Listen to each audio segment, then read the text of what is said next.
Greetings to our learners, ladies and gentlemen. How are you guys? How are you getting on? Okay, what's happening? All this to greet you guys. Here we go. Mesdames et messieurs, bonjour. Comment allez-vous? Comment est-ce que ça va? Tout ceci pour vous saluer. Et on y va. I am pleased to be back. Je suis content de retourner and to keep on teaching you English, guys. Et pour la continuité de notre travail auprès de vous.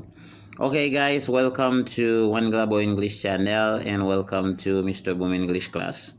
Bienvenue à One Global English Channel et bienvenue à la classe d'anglais de Monsieur Boom. Today we're gonna have an awesome English class. Okay, it's a fact, guys. Aujourd'hui, on va avoir un cours très passionnant, les gars. C'est en réalité un fait. Okay, guys, if you first visit our channel, welcome. And if you have already subscribed to, welcome back. Si vous visitez notre channel à peine, bienvenue. Et dans le cas contraire, bon retour. Okay, guys, with Mr. Boom, you'll be able to speak English and the American accent training, guys. Avec Mr. Boom, vous serez en mesure d'apprendre l'anglais dans l'accent américain. Okay, guys. And the previous lesson, I've been dealing with the verb to get, first of all, as a causative verb, and secondly, as a verb that expresses a change of state in the situation, and thirdly, as a verb that is used in many expressions and idioms. Alors, dans la leçon antérieure, on a traité avec le verbe to get, d'une part comme étant un verbe causatif pour la traduction de faire, deuxièmement comme un verbe qui exprime un changement d'état dans les situations, et troisièmement comme étant un verbe qui se trouve dans beaucoup d'expressions idiomatiques. Okay, guys, let's go ahead, let's move along. Today we're gonna face up many other causative verbs. Et aujourd'hui, on va faire face à d'autres verbes causatifs. Okay, guys, first of all, let's start with the verb to have. On commence avec le verbe to have. On the one hand, which is an auxiliary verb that is used to conjugate the ordinary verbs at the present perfect and the past perfect tense and so on. Dans un premier temps, un verbe qui nous aide à conjuguer les verbes ordinaires au temps composé, au participe passé plus que parfait, etc. And then, as a causative verb, et de l'autre côté, comme étant un verbe causatif. Secondly, the verb to let, le verbe to let, laisser, to allow, permettre, to permit, laisser, autoriser, to make, faire, to force, forcer, to require, c'est exiger. Okay, guys? So, guys, it's crucial to know these verbs and the context of causative ones. As a fact, guys, here we go. Alors, il est important, il est crucial de connaître ces verbes dans le contexte des verbes causatifs, les gars. Ok, on y va. Let's go. To help and to keep sont deux autres verbes causatifs. To help, aider, and to keep, c'est garder. Okay, guys, we gotta move on. We gotta go ahead. Il faut avancer, okay? Expressions with the verb to have. Voici des expressions avec le verbe to have. For instance, let's go. To have a try. To have a try, c'est essayer. Avoir un essai. Mais tout simplement, avoir un essai veut dire essayer. Ok, c'est ce que cela veut dire. To have a try, c'est essayer. Avoir un essai. Ok, I will have a try. Or I'm going to try. Or I will try. This is the same, guy. C'est la même chose. Ok, I can say I will try. I'm going to try. Je vais essayer. And I will have a try. Okay, I will have a try. Je vais essayer ou bien j'essayerai. Okay, guys, to have a thought. To have a thought. Comme vous voyez, dans la leçon antérieure, on a vu le mot through. Dans l'autre, il y avait R, mais ici, il n'y a pas d'R. C'est T-H-O-U-G-H-T qui signifie penser. Thought, ça se prononce comme vous entendez. Thought. To have a thought. To have a thought. Thought. L'autre mot, c'était through. Hein? Through. Il ne faut pas les confondre, s'il vous plaît. These two words must not be confused. OK? Il ne faut pas confondre ces deux mots. To have a thought. C'est avoir une idée ou bien avoir une pensée. OK, guys? Ça vient du verbe to think, qui signifie penser. The past tense is thought and the past participle is thought. Et ce même mot thought, étant participe passé, est utilisé aussi comme étant un nom, as a noun. To have a thought, avoir une pensée. OK, guys, let's move along. To have a problem. To have a problem. Le plus souvent, les Américains prononcent ça comme vous entendez problem. OK, no problem, I have a problem. Mais pour ceux qui apprennent l'anglais comme débutants, eh bien, ils disent to have a problem. Problem. Mais au fur et à mesure que vous pratiquez l'anglais, eh bien, arrivé à un moment, vous allez dire comme moi, to have a problem. OK? To have a problem. OK? To have a problem. Avoir un problème. To have a goal. To have a goal, c'est essayer également. I can say to have a try or to have a goal. But to have a goal here has another sense. Et avoir, ça peut traduire aussi avoir un tour ici. C'est-à-dire faire un tour, faire une tournée. C'est-à-dire c'est mon tour. OK, I will have a go. C'est mon tour. OK, I will have a go. Ça a le sens de je vais faire mon tour. C'est mon tour. OK, guys, let's go ahead. To have a feeling. To have a feeling. Vous voyez ici, dans le mot feeling, il y a ce qu'on appelle en anglais une voyelle longue. OK, lorsqu'il y a doublé voyelle dans un mot, ça donne le son d'une voyelle longue. To have a feeling. To have a feeling. Avoir un sentiment. Okay, guys? Sometimes it is said to have a sense. Okay? On peut dire aussi to have a sense, il signifie avoir un sentiment. Okay, guys? To have a shock. To have a shock. To have a shock, c'est avoir un choc. To have a clue. To have a clue, to have a clue or to have an idea, ok? Avoir une idée. On peut dire to have a clue. À rappeler que it's to remember that the verb to have sound like to have and to have. Ok, les Anglais disent I have, ça c'est pour l'anglais britannique. I have, mais les Américains disent I have, okay? I can say I have a try. I will have a try. Okay, I will have a try. I'll have a thought. I have a thought. I have a problem. I have a goal. I have a feeling. I have a shock. I have a clue. I have an idea. Ok, ça c'est l'américain qui parle.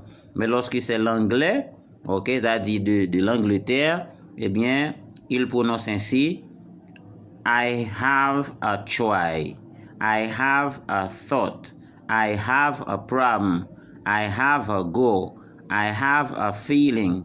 I have a shock. I have a clue. I have an idea. Vous entendez, des personnes qui prononcent le verbe comme to have, c'est bon. Elle a dit c'est l'anglais britannique. Et si d'autres prononcent have, c'est correct aussi. Il s'agit bien de la prononciation américaine. OK? English British and American English. Okay, guys, let's go. Let's move ahead. Let's move along. Okay, let's go ahead. Okay, guys, here we go. On avance, les gars. Okay, guys. The verb to have, phrases to be continued. On continue avec les phrases avec le verbe to have. OK? Have a great weekend. C'est-à-dire pour dire bon week-end à quelqu'un. Have a good trip. Bon voyage. Have a nice vacation. Bonnes vacances. Have a nice visit. Bonne visite. Have a nice holiday. Bonnes vacances. Have a great time. Bonne journée. Have a nice day. Bonne journée. Okay, guys. I hope that you grab this part because it's very interesting. Okay, je crois que cette partie vous plaît beaucoup parce que c'est très intéressant. Okay, guys, we gotta move on. Il faut avancer. And to have, the verb to have particularity. Alors, pour le verbe to have, il y a ce qu'on appelle une certaine particularité. Dans la particularité, vous allez le trouver accompagné d'un verbe et dans ce cas, il joue le rôle auxiliaire, le rôle de verbe auxiliaire. In this case, it is an auxiliary verb. For instance, to have eaten. Et ce qu'il faut rappeler, lorsque le verbe to have précède un autre verbe, on écrit le verbe au participe passé. Et cela même en français, mes amis. OK? Even in French, quand le verbe avoir se place devant un autre verbe, c'est-à-dire un verbe ordinaire, il faut l'écrire au participe passé. To have eaten. Alors, eaten is the verb to eat, qui signifie manger. The past tense is ate, and the past participle is eaten. Eaten. Certains disent eaten, mais les Américains disent eaten. OK? Alors, ça, c'est l'accent américain. To have eaten. To have eaten, to have eaten, avoir, manger. To have left, or to have left. To have eaten, to have left, ça c'est américain. To have left, c'est être parti. Et to left is the past participle of the verb to leave. C'est le verbe to leave at the past participle au participe passé. OK? I have left. To leave, left, left. Leave, to leave, c'est infinitif. Left, past tense. And left is the past participle, c'est le participe passé. To have left, c'est être parti. OK, guys? To have a flu. To have a flu, avoir de la grippe. To have a read, c'est lire. C'est le verbe lire. On pourrait tout simplement dire lire, OK? I read, OK? I read or I'm reading, je suis en train de lire. Ou bien I will read, je lirai. To have a swim. Le verbe to swim, tout simplement, veut dire nager, OK? If I say to swim, ça signifie nager. I swim, je nage. You swim, he swims. She swim, it swims. And we swim, you swim, they swim. Ça, c'est le verbe nager qui influence, c'est-à-dire qui influence un autre verbe. To have a swim, c'est nager tout simplement. To have a bath. To have a bath. Prendre un bain. To have a bath. Prendre un bain. To have a shower. To have a shower.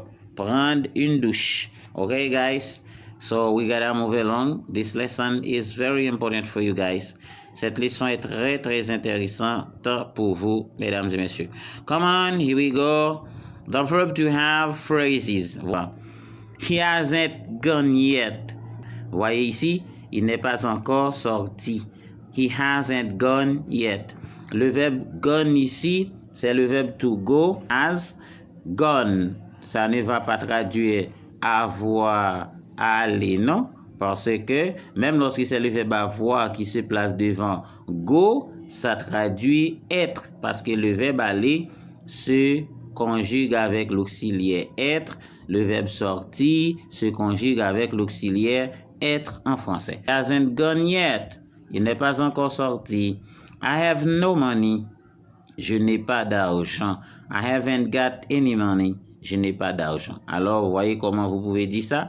I have no money. Ça, ici, on a déjà vu dans nos leçons l'emploi de no et any.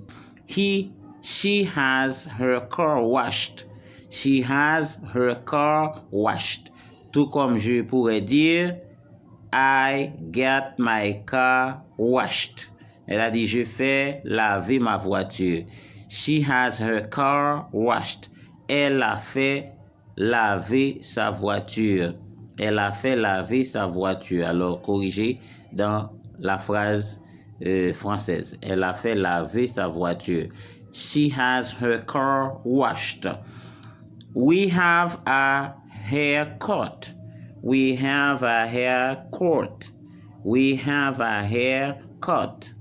We have a haircut. On a fait couper les cheveux. Okay? Right. And now let's see other particularity with the verb to have. Voyons d'autres particularités avec le verbe to have. The verb to have is used in the context of phrasal verbs. Le verbe to have est utilisé aussi dans le contexte des verbes à particules. For instance, par exemple, to have out. Have out signifie sortir ou bien retirer. Dans le cas où une clé est brisée à l'intérieur d'une serrure, on dit have it out. Okay, guys? To have in, c'est avoir dans. Okay? Mettre quelque chose dans et déposer quelque chose dans. Have in. To have away. Have away, alors le mot away, c'est éloigner, c'est au loin. To have away, c'est s'éloigner. OK? Prendre quelque chose et mettre quelque chose à distance. To have down, avoir du mal. OK? Have down, avoir du mal. Have up, c'est se lever. OK? To have up, se lever, faire lever quelque chose. Okay, guys, that's where I put an end to the course today. I hope that you enjoy it. Please subscribe to our channel. C'est là que nous nous arrêtons avec le cours d'aujourd'hui, mesdames et messieurs. Abonnez-vous à notre channel comme la seule façon que vous pouvez nous supporter pour faire grandir ce channel et dans l'intention aussi d'améliorer la qualité du travail que je vous offre. Merci d'assister à notre cours. Okay, see you next. À la prochaine. See you soon. À bientôt. See you later. À plus tard. As soon as possible, I'll come back for a new lesson. Je reviendrai aussitôt que possible pour une nouvelle leçon. Okay, guys. Goodbye.